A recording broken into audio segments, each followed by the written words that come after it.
Hail Lucifer! Welcome everyone.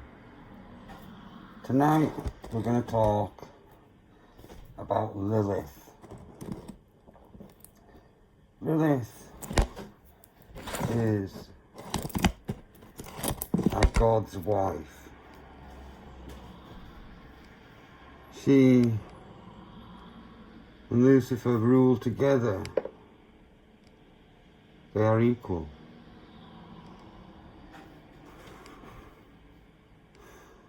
Lilith is the first feminist. She fights for equality.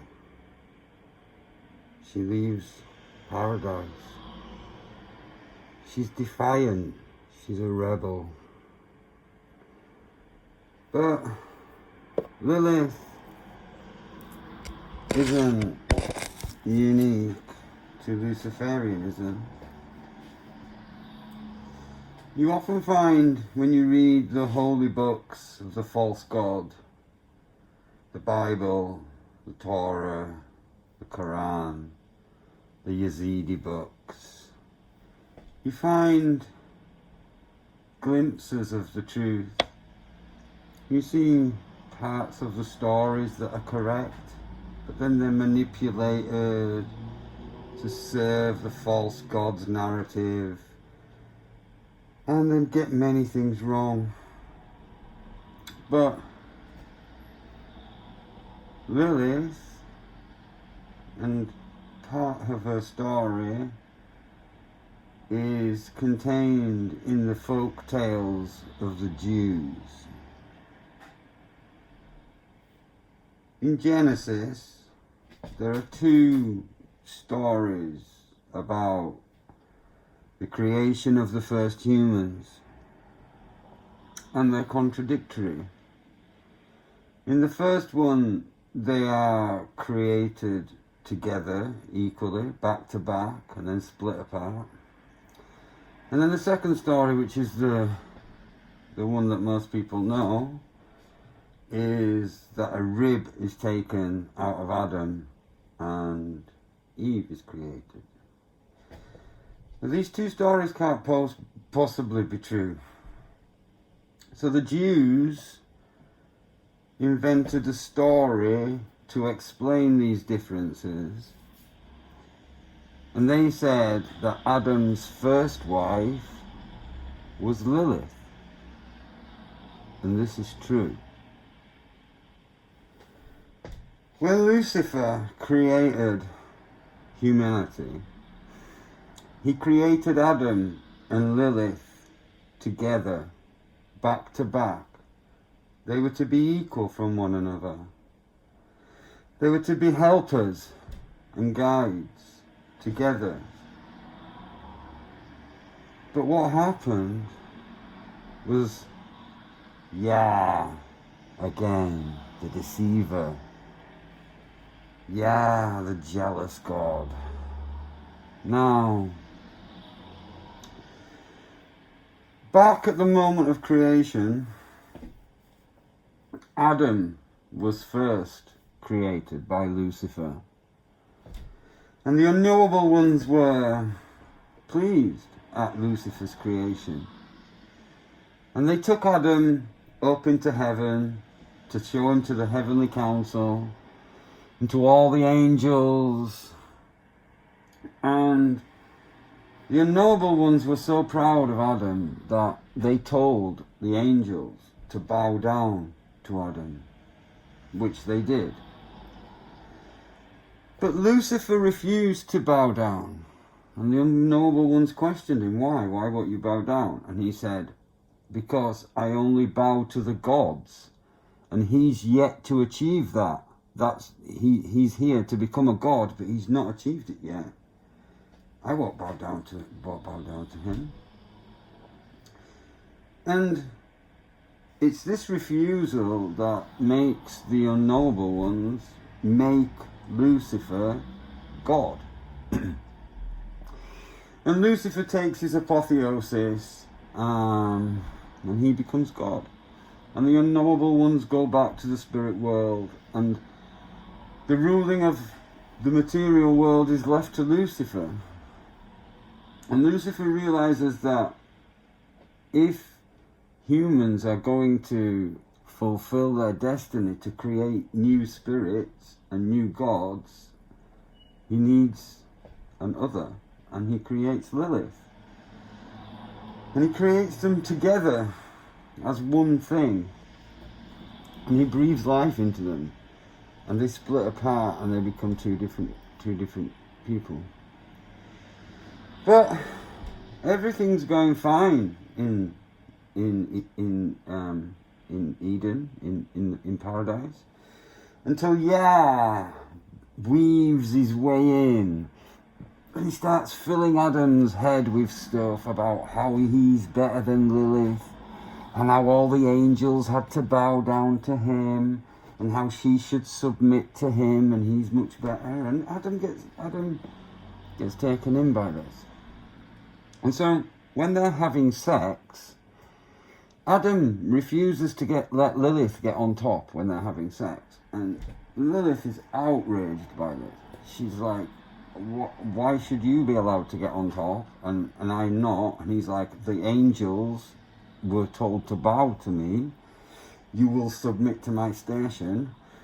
Well, Lilith is outraged. She's like, you can fuck off. I'm not having any of that shit. So she appeals to Lucifer, and Lucifer tells them that they need to seek out the tree of knowledge of good and evil.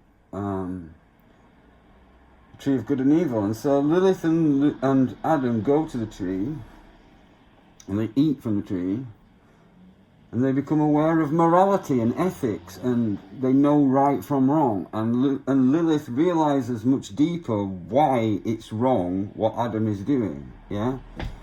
And Adam realizes what he's doing is wrong, but he becomes embarrassed, and he refuses to admit it, and he fights back and stuff like this. And so Lilith appeals to the heavenly council. And this is the point where Yah steals the throne of heaven from Lucifer.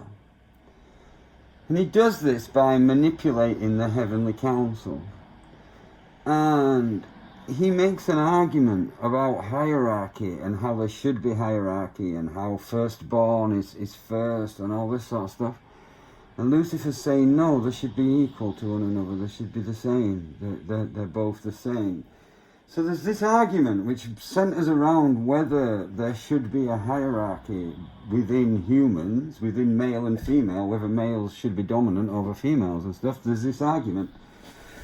And the heavenly council sides with Yah and says that Adam should be supreme. Well, Lilith is having none of this, and she's like, she curses heaven. She says, I curse this heaven. And she leaves. And then Yah declares himself God and says that everybody has to bow down to him and everybody should fear him and all this sort of shit. And Lucifer loses the seat of heaven. And Lilith completely rejects heaven and curses heaven and says she wants nothing to do with it. And she leaves, she goes out of paradise. She goes out into the wilderness. And Lucifer's like, his entire project's falling to pieces here, right? He's like, oh, what's going on? I created paradise and now I've got all this shit. So he goes to find Lilith, and she's left paradise, she's gone out into the wilderness. And he goes to look for her, and he finds her, and she's crying, and he appears to her as the angel Michael. And they have a conversation, and they talk about what's happened, and he tells her how he supports her, and that she hasn't done anything wrong, and that she should come back and let Adam repent and change his ways and stuff. But she's not having it, and she refuses, and she says, no, I've had enough of that, but the morning star will look after me. So she knows that Lucifer will look after her. She doesn't lose her faith with Lucifer, but she loses her faith with the Heavenly Council and with Yah, and she rejects that, and she says she's having nothing to do with that. So Lucifer spends his time with her, they talk, and he decides that he's going to go. And he's going to go back and he's going to talk to Adam and see if he can sort it out with Adam and see if he can get anything sorted out there. But then Lilith says to him, won't you stay a while? Like, I've got a long road ahead in the darkness. Won't you stay until the morning star comes, until Lucifer comes? Won't you stay with me? And so he does, and they lay down together, and Lilith falls asleep in his arms, and he falls asleep. And then he's woken up, and Lilith is on top of him. And she says, submit. And he submits, and they have sex. And in the morning, it says in the Holy Book that he goes back into Eden. He goes back into paradise, greatly vexed.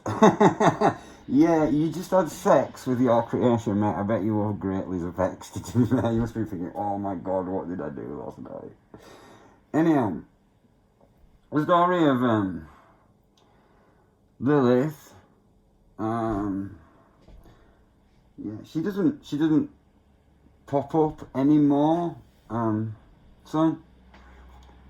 So for years, all we ever had were snippets of our holy book, a paragraph here, like a full book here, little bits and bobs and stuff. And then recently, some researchers studying the Dead Sea Scrolls found a copy of our holy book. And they've only translated like half of it, but we've now got the full translation of the first half of our holy book, and we can see where all the bits fit in together and make the entire story. So we've got all the story, all the way up to Adam and Eve leaving paradise and stuff. All that story is done, we've got that. But we've still got other holy texts and other holy books that don't fit into this. Maybe in the new translations of it, we'll see where these bits fit into it. So we've got broken text, and we've got some full stories. But Lilith doesn't show up anymore in the Holy Book. But we've got other stories about her. So one of the most famous stories for us about Lilith is called Lilith's Commune. So in the intervening time, so Adam and Eve leave paradise, and they learn how to look after themselves, how to catch animals, how to cook food, how to make clothes, how to make fire, all these sorts of things. And we have the Cain and Abel story. Our story of Cain and Abel is much different to the Quran. It's much different to the Bible.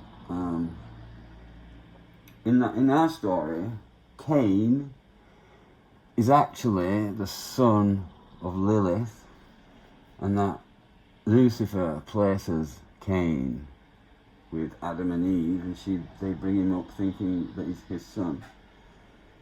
So Lilith pops up there just in the fact through the process of childbirth, and Lilith has a son and a daughter, and the son, Cain, is Adam's son, and the daughter is Lucifer's daughter, right? So she pops up there a little bit in that. But the Lilith's Commune basically describes a society, if you like. And it's what we base our politics on. So if you've been following us on Twitter, you'll know that Luciferianism as a political philosophy is much closer to anarcho-communism, libertarian socialism. And the reason is to do with the way that Lilith's commune works. So it's a hunter-gathering society, but they also do farming as well, but they tend to only eat at night. So in the evening time, they would just have a massive feast, and they didn't really eat anything for most of the day. But at night, they had a big feast, and they had music playing, and dancing, and drinking alcohol, and just eating lots of food and stuff. But the way that the commune is organised is that it's run under direct democracy. So even though all the people in Lilith's commune are a mixture of Adam and Lilith's children, and Lucifer and Lilith's children, and like this community is based from them, you know, their children and stuff. And like, so even though Lilith is like the founder, she has no more power than anybody else. Everybody's equal. And everything is shared out. Everything, all the food, everything that they have, all their goods are all shared equally between everybody else. Nobody has, there's no rich, there's no poor, there's no money. There's just everybody helping one another in a free and equal society. So essentially anarcho-communism. So that's the story of Lilith's commune. And our basis of how we think we should live as human beings. What's in our best interest of how to live. The next story where Lilith comes is what is often called the Watchers. So this is a story from the Book of Enoch, which is a Jewish book that didn't make it into the Talmud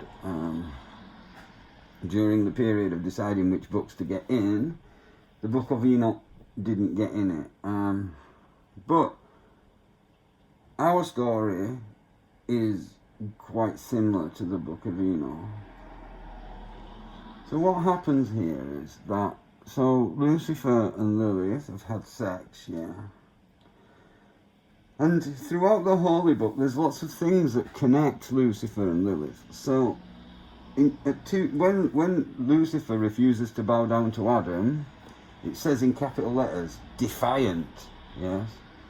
And when Lilith is placing a curse upon heaven and refusing to accept Yah as God, again it says defiant. And both Lilith and Lucifer both call Yah a tyrant. So there's certain things that connect them, that they both act in a similar way, or they do the same thing, or they say the same thing. So there's like this little connection all the way through it between Lilith and Lucifer. And then the big thing where they end up having sex.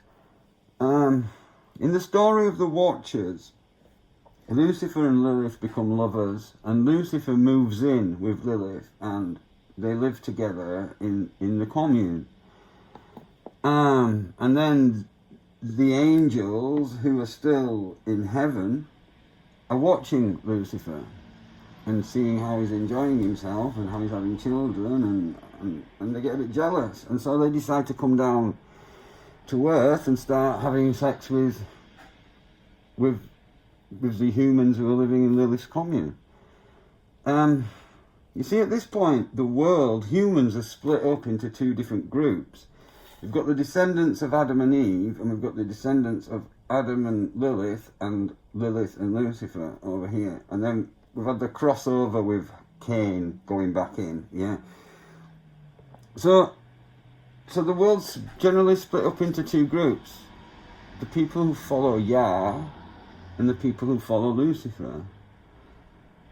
So the angels are looking down, and they come down and they have sex with these women. And these women have children who are, well, in the Book of Enoch they describe them as giants, but to us they're just like souped up humans. They're like really strong, they're quite tall, they're muscular, they're powerful, they're intelligent. They're just like, if you mix an angel and a human, do you know what I mean? Like, they're kind of like that. So So yeah, so they have these these children, and Lucifer teaches them war. He teaches them makeup for women. He teaches them singing and music. But he teaches them war, and so the children of the angels and the women go to war against Adam and Eve's humans, and they go to war, and then those people pray to Yah, and then Yah intervenes, and he sends half of the angels into what's called the pit, which is like a kind of how do you describe it? It's like a no man's land. It's a bit like purgatory or whatever. But they're sent there to wait the end times. When the end times come, they'll be allowed out, right? But so half of them get sent down, and the other half of the angels are condemned to live with Lucifer, and they're what Christians would call demons. Demons are just angels that sided with Lucifer rather than Yah. So this is how Lucifer gets his angels, gets his demons and stuff. But during this, Yah tries to kill everybody, yeah? He tries to kill all of Lucifer's followers. So like the mark of Cain that protected Cain when he left, yeah, that was put on him by Lucifer, yeah? So when Lucifer tries to kill all these people, Lucifer puts a mark on them, and that keeps them alive and protects them. But in this, Lucifer, like, so in the only person in the Bible, the only human who is elevated up to become an angel is Enoch, right? Well, Lucifer does a similar thing, but he does it with Lilith, and he raises her up so that she can become an angel, so she can become a spiritual creature. And at this time when he elevates her up so that she can be like him, the moon appears. This is the first time the moon appears. At the point when Lilith is raised up into the heavens to become a spiritual creature, and Lucifer and Lilith marry. And then the next story is about the flood story, and yeah, he's trying to kill everybody. So Lilith comes down to save the children of Lucifer and Lilith, and Adam and Lilith, to save them from the flood, and so she comes and saves them. Now the thing is that, like, Lilith and Lucifer rule together as equals. Lucifer's not, it might be called Luciferianism, but Lucifer's not higher than Lilith. He's not got any more power than Lilith. We generally direct our prayers through Lucifer. And even when we talk to Lilith, we ask Lucifer to bring Lilith forth for us. So it can sometimes appear that Lucifer is probably a little bit more powerful or dominant, but in reality he's not. They're both equal. They're both equal to one another. We believe in equality. We believe we're all equal. But yeah, that's the story of how our goddess became a goddess, and how the moon came to be, and why we worship the moon as a way of worshipping Lilith. Hail Lilith!